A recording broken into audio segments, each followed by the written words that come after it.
After 15 years of tireless effort, the long dark night seemed at last to be over. The empire was on a more solid footing, and although the army was still only a shadow of its former self, he was slowly rebuilding it. The Normans, Pechenegs, and Cumans had been driven out and defeated, and in the east the Seljuk Sultanate of Rum was preoccupied with a civil war and appeared at last to be vulnerable. It was just the opportunity he was looking for.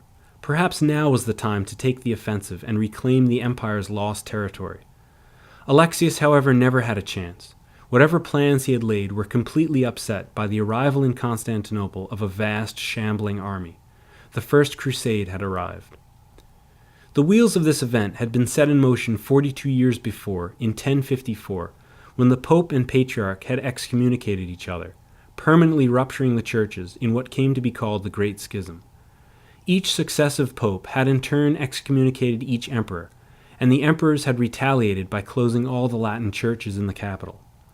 By the time Alexius came to the throne, cooler heads had begun to prevail. As always looking for possible allies, he first tried to repair relations with the Pope during the Norman invasion, hoping that a liberal amount of gifts would detach papal support from Guiscard.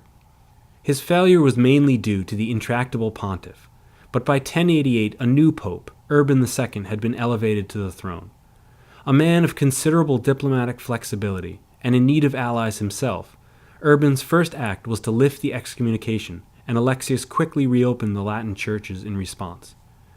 In the east, the situation had stabilized somewhat, but Alexius still didn't have the troops to go on the offensive. Realizing that the warming papal relations were the key to his manpower shortage, he wrote to the Pope, asking for some mercenaries to aid him in his fight against the Turks. The letter, one of the most fateful in Western history, reached Urban in the summer of 1095. The Byzantines had long considered themselves the universal Christian empire, and as such they were the leaders of the universal church. With the Great Schism, however, the West had rejected that claim, and the implications were clear.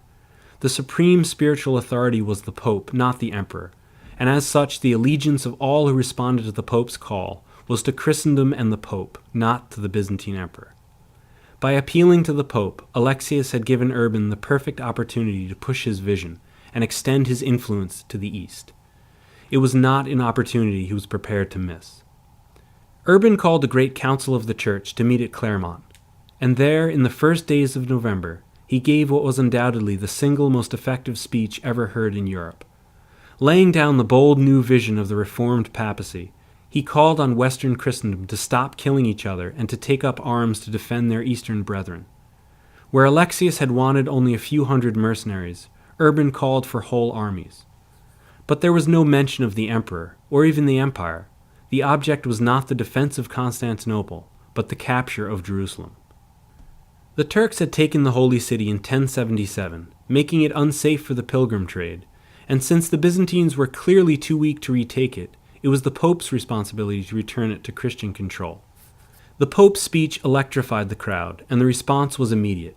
Several prominent nobles pledged themselves to the crusade on the spot, and soon it seemed as if entire countries were on the move,